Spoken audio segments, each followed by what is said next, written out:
Hello, and welcome to the Table and Well podcast. I'm Tennyson. And I'm Janelle. Thank you for joining us as we discuss topics and give practical tools that help you live, grow, and be in healthy, joy-filled relationship with God, yourself, and others. For more information and resources, or if you're looking for coaching, connection, and community, visit tableandwell.org. We hope you enjoy this podcast. Hello, and welcome to the Table and Well podcast. We are still in season 3, and we are really in the middle of our series, Wisdom Keepers, the role of elders in building healthy community. And we have had some really fantastic interviews along the way. And today we have another one. We're really excited to share this with you. So today we have really a good friend of ours, Marlene Allen. She's like a mama to all of us. And she is the director of Life Model Works. And she brings a wealth of experience in building relationally healthy communities across the globe. And so using the transformative principles that she's learned through Life Model and really just in who she is and everything that she does. So thank you for being here with us. We're so excited that we had the opportunity to have a conversation with you.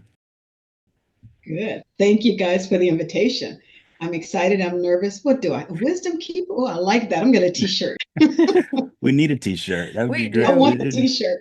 All right, done. We're working on that. We'll get one over to you. Yes. Yeah. I love it. Yep. So as we start out, what we love to ask is, what is your definition of an elder? And how do you see their role shaping the emotional and relational and spiritual health of a community? How would you define one? Ooh, I love this whole topic. I love this topic. And it really is only within the last 2 years, I think, that my heart has really turned towards looking more at elders, even to the point of looking at biblically, who are some of the elders that are there. And I'll probably mention some of those that I found in some of my research. But this elder is, and I have to say this, guys, I'm just sitting with the Lord and saying, what do I really think an elder is? And immediately I came to Psalms 1 of this tree planted by the rivers of water. So you can imagine this tree, and the roots go deep because they've been there. They've been extending, but it also provides shade. They give fruit in its season. Its leaf doesn't wither. So they're not running. I love that it's a tree because it doesn't run. It can't move. Right. And everybody just gets to come to the tree, I just recently had a conversation with an elder and asking them not to run. Don't run. Just stay and go through the hard time with your community, because they need what you carry without even knowing it. So these elders are trees in our midst that the Lord has planted, but we are also these trees that are growing up into these spaces that the Lord has placed us in. Others are seeing, as we're just kind of soaking in, are all the nutrients and all the things that come from this Emmanuel living that we know we love to talk about. Then I'm becoming more like him, and others are seeing. For me, this, again, elder maturity, you can ask one question, but I can talk forever. No, keep going. I love it. Really challenging. That's I've an been incredible challenging picture.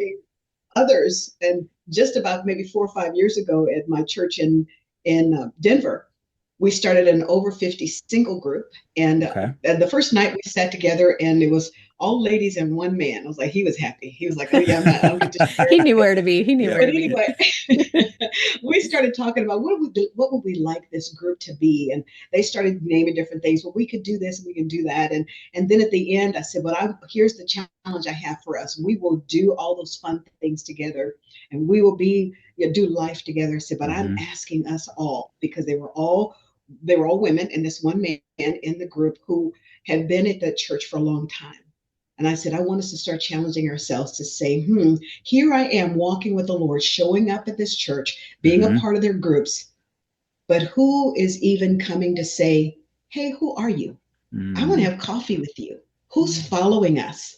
And so it's not just a matter of whether you're leading an organization, but outside of that ministry, is there any younger person saying, who are you? Would you like to come have dinner with us? Now, some of that is the culture that's not going to ask. But the mere fact that I know, as they began to look at their lives, is that they had not done a good job of just soaking in the nutrients for themselves. They had learned to perform, and they had forgotten about their hearts. and had Wow. forgotten about Yeah. who they were and what they carry, and had Mm, forgotten how to, or had never learned how to walk through their own traumas to get through their traumas. Yeah. We had another group that we started as a small families group. hmm And as I was at that point, I was leading all the small groups. And to the directors of that group, I said this: we will have all these small families that will come together. And I want you to be intentional about the older ones that you want to invite into the group. We are not advertising that we need elders in the group. I want you Right. to intentionally look around this congregation and say, who do you want your young families to have access to?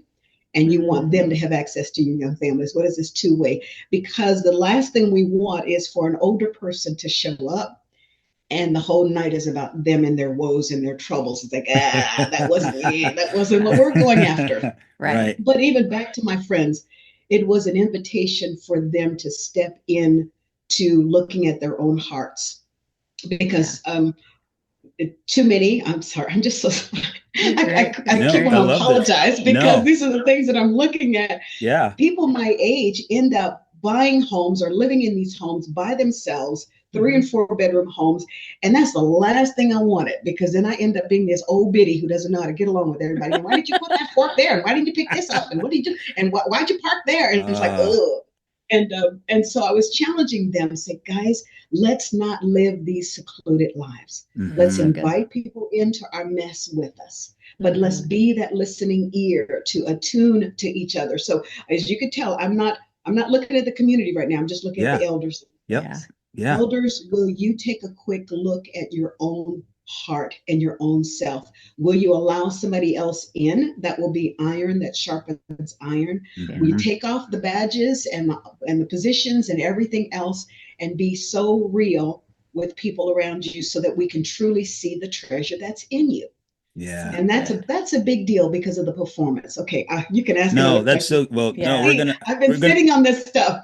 no, No, this is it's great. so good. We'll see, because I think, because we've said this before, and we've talked about it in different podcasts and just different conversations that we've had. But excuse me, what you said and what you were challenging those elders to do and to be is exactly what we need.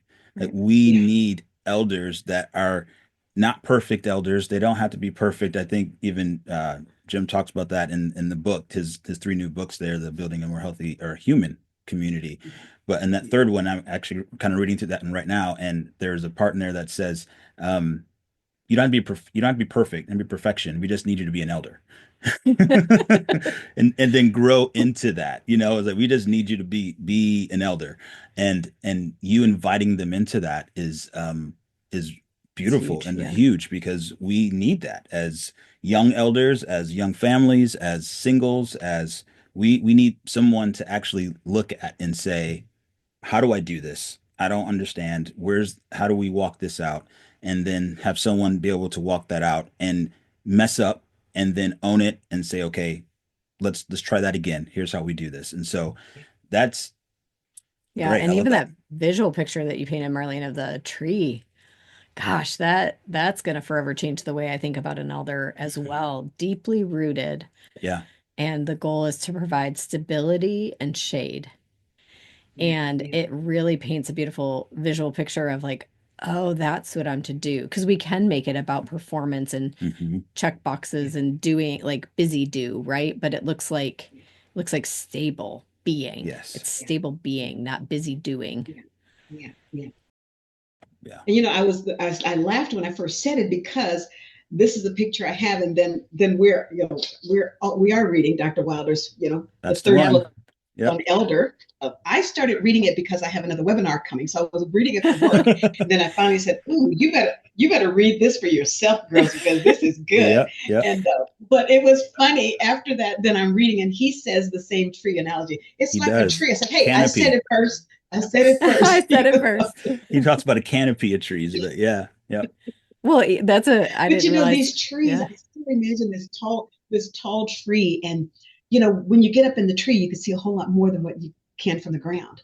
And that's Mm-hmm. what this elder gets to see, this eyesight that we talk about all the time, Emmanuel. Yeah. What does God see? I think that's the number one. If we had a checkbox for elders, is like, have you developed and are you developing this eyesight to see what God Mm. sees? Because when you're around younger people, they've got junk, they've got stuff, Yep. they've got things you're like, girl, you better, yeah, whatever. So, but for an elder, no matter what is standing in front of them, who is standing in front of them, whatever mess is standing in front of them, that they are at this higher realm to see what we can't see. Yes. Because we all get in situations and we're so blinded by what's happening around us and the circumstances of people. Mm-hmm. And it takes somebody else sometimes to say, hey, honey, let me tell you what I see though. And what they see brings healing. It brings a pathway to healing, a pathway to well, maybe it's not as dark as I thought. Yes. And that's so this eyesight is so valuable. I want to even dive more into that in my own studies of building this eyesight, because it governs almost every part of this maturity model. Sure. Is that I need to be able to know what the Father sees when he sees you, when he sees me. So, I'm back now. Okay. Awesome. That was amazing. Yeah. It's so amazing. So good. Okay. So good. Okay. All right. I'm this eyesight, guys. Oh no, I'm on the hot seat now. You're just gonna have to hold on. Keep going. Because No, this we'll go. eyesight. No, listen. Because with this eyesight, they can be the protectors that they're meant to be. Mm-hmm. They have an eye to see the predators. They see what's happening in people's lives, and they see the ones who are vulnerable to predators as well, so that they know how to even protect that one and strengthen that one, warn that one, so that we can end up as a healthier community. But this eyesight is just so important. They see the broken ones. They see the ones that they've just kind of slipped off into the background and they're quiet. They never say anything, or the ones who are hiding behind a mask. Yeah. And I wish someone would have tapped me on the shoulder and say, hey, you're hiding. Yeah. I was in ministry for 40 plus years before I even came across Life Model Works and realized I had been hiding. Imagine if someone would have said, hey, you seem like you're not bringing your full self to the table. Whatever they would have just, not just to say it and walk away, but to say it and walk with me, which that's what falls to an elder. For whatever they're doing, they're in it. They're not running. They are this steady force. So when I speak to you, know that I'm going to give you a little taste. I'm not going anywhere. You might run off, but I'm going to be right here waiting for you when you come back. Loving on you, sending you a little text message. Hey, how you doing? Just checking on you. Yep. That's what elders get to do. And so, but they're creating this space for people to be their best selves. Shall I go on and on? I'll let you ask go ahead. Topic. A couple things are coming to mind. I just think of that tree and like the gift of being able to climb its trunk to the branch to gain some perspective sometimes too, and the stability of knowing that branch is safe to climb. And I think elders provide that for us. I actually had a curiosity question around what do you think it is that keeps elders from being able to develop that eyesight? What's standing in the way right now? Let's go. Well, I think for all three of us, we've learned so many things just since we've come across Life Model, and it is things that should have been Christianity 101, Discipleship 101 years back, and that's a Christianity 101 lesson that some denominations have taught it, but they've taught it to only a degree. I remember Eve again at my church endeavor talking about this interactive relationship with Jesus. And even though this was a very prophetic church and is a prophetic church, when we started talking about some of the tools that we offered, they saw a depth that they hadn't touched yet in hearing God's voice and seeing what he sees. And that was, for all of us, we're sitting there and we're just stunned. We're like, oh my goodness, we would have been the first one to just prophesy over somebody. Yeah. But wait a minute, there was a deeper place that he was trying to speak to that we were missing. And there's some richness there. But so I think some of this really is that we haven't, as a church, been exposed to, we've been exposed, but we didn't understand the real depth of it. And that's what I love. When we were in Thailand, Dr. Esther Wakeman, who's been following Life Model way before me, introduced me to the first green book. And then she brought me the 50th anniversary edition. But she would teach Emmanuel journaling in this interactive space to hear his voice. And she would do it at our annual women's retreat. And I was like, is this woman? What is she doing? What is she talking about? I see you, I hear you. That whole Emmanuel process. And but she was the one that introduced me to that. And that Wow. was such a treasure. So, but again, we just haven't been introduced. And that's what I love what Table and Well does and all these partner ministries, because people are getting a taste. They're getting a taste of the abundant life that Jesus promised by just looking at things that it's already been said in the word, being still and being quiet because I'm God, being thankful, the appreciation, the quieting, the attuning, all of that's in the word already. And so we're just bringing the word alive. Right. But that's a big deal for elders, just not knowing. But too many times our elders, of course, can bite into the whole American eldership of, oh, I'm done, I'm retired, and I'm just going to start taking care of me, get the RV ready, and I'm out of here. Now that tree just moved. That tree just wiggled up its roots, shook the dirt off its roots, and just moved to a whole different space. But I'm going to process this out loud. But you can't do that. That's just now how it goes. I'm just gonna go plot myself over here on this other piece of land with new people. Guys, that's what I just did. I know. Uprooted myself from Denver. I'm talking from reality here. I uprooted myself from Denver, and then coming here to this space and trying to dig my spaces for my roots to go deep so I can start another community. But we have run looking for easier things, looking for a quieter life, looking for retirement. And that's something that needs to be redeemed in our church, all of our churches. Yeah, for value that these treasures hold. These are our treasures in our midst, and we need to make spaces for them, invite them in. And that's a big part of being an elder. If the community is actually inviting you, I want to hear from you. I want you to be with my kids. I want you to know my grandkids. I want you to come to our birthday parties. I want to hear what you have to say. But that's a big deal, inviting us in so that we feel like, ooh, I feel like I belong here. I'm not going anywhere. RV can wait till the summer, maybe, for a drive or two. Yeah. Well, it makes me think of, it's so funny, this picture came to mind of like our church properties that have tree groves or big like forest acreage, and for the name of expansion, we mow all of those down and ship them out. And I think in some ways we do the same thing with our elders. Like, we don't understand just how their stability and presence and the gift of that canopy cover that exists there, we just have lost our value for it on our land. And in our families and in our churches. And so we look at it as a commodity, and we figure out a different way to consume it. Versus cherish its presence and stability for just what it is. And I would say this too, even staying with the tree analogy, because not only does it provide stability and canopy and shade and strength and beauty in the landscape, but because the roots are so deep and they've gone there so long, it actually holds the ground together. Right. It doesn't. It's what you see above the ground is beautiful and fantastic, but what happens below the ground is just as important and needed for the soil, the earth, and for our communities. And so if we're uprooting trees, in whichever way you want to look at it, we are not only losing safety and security and stability and wisdom and shade, but we're also losing foundational pieces of our community.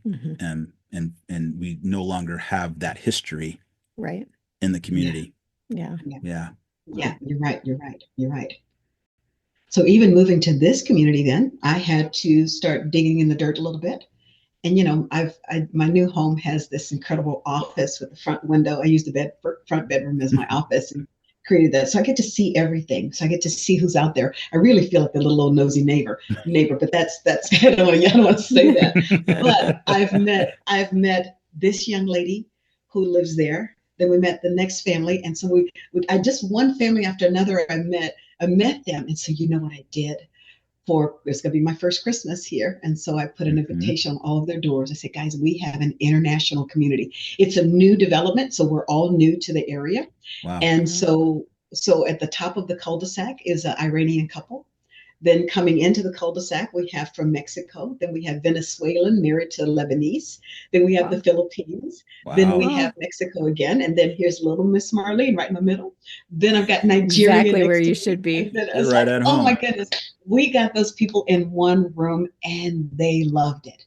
They were, of course, they're all my daughter's age, about mid-40s. And it was just wonderful to see them connect. They probably waved at each other a little bit, but didn't know each other's names. So now they know each other's names and they're asking, what else can we do?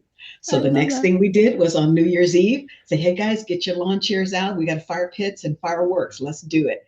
And we had our snacks out there. And that just makes this mama's heart so happy. Yes. Because now two of the families I know have gone bowling together since then. And they're finding out, oh, that's what you do? Oh, that's interesting. How can you help me with this? That's forming a community. So that's what elders do, is we kind of look to see, to kind of gather. Elders are gatherers. To answer your question, what's an elder? An elder is a gatherer. You see where the spaces are loose. And you say, nope, let's bring that ground and bring it a little tighter here. And it's been exciting to watch. And then South Africa joined, one of them, as we were just sitting out there, a girl was walking by with her little 5-year-old. She said, oh, can we come and join you? They're at the top of the cul-de-sac as well. I said, yes. Okay, I'll go get my South African father. He's in a wheelchair. Bring him. So it was it's exciting. And so we have the best cul-de-sac in the whole subdivision, is what we're saying. High five. That's amazing. I love this. I love it. The thing that I love is that they've met each other and they're not waving at strangers anymore, and they can call them by name. Love it, love it, love it. So. I love that. And so, you're literally building community, and you are facilitating that for people. And, we all know that elders are so important in that role. And so what's next for you with the community? I know there's I'm sure for you, you're thinking, okay, how can we start to, well, I'm not going to put words in your mouth. I'm going to let you answer that question. But when we get to that point of there's an actual community, every time there's community, there's little ruptures and there's little, things that we have to address and do that. And so how can elders help us return to joy, act like ourselves in those spaces when we have those ruptures? What are some practical things that elders can do to help us stay connected in times of challenge and difficulty?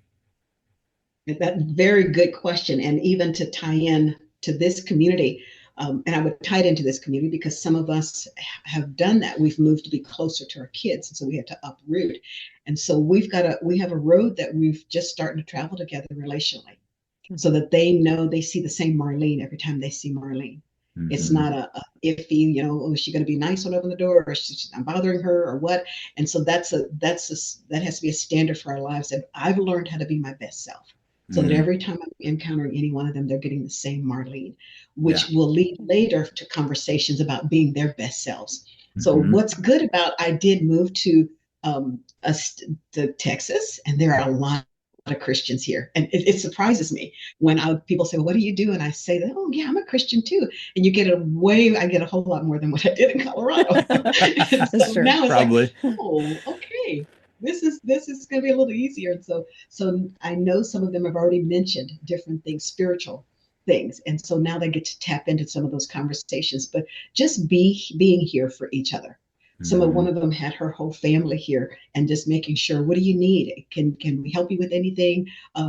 Just learning about each other, making this safe space that they know that we can be the same people for each other, which, already there's been a slight thing about parking that I was so glad it was handled graciously. But I'm kind of waiting, although I don't want to say it, but I'm kind of waiting. What's the hard thing we get to walk through together and still be friends? Because that's going to be the space for me to begin to talk about how do we protect the relationship over the issue. Wow. And, but I am considering a book study or something that we can do in the house together for those that are interested in what I do. You want to know what I do? I So love I'm it. not just a little old lady sitting out and watching Looking out the window. cul-de-sac all day. You've been listening to the Table and Well podcast. New episodes stream every Tuesday. If you have enjoyed this podcast, please leave us a review to let us know. Also, subscribe on your favorite listening platform to stay up to date on all things Table and Well. To learn more, start your journey, or get information on how Table and Well can help develop your community, family, or teams to be relationally healthy and authentically connected, please go to tableandwell.org/collab to schedule an interest call, or you can email us directly at known@tableandwell.org.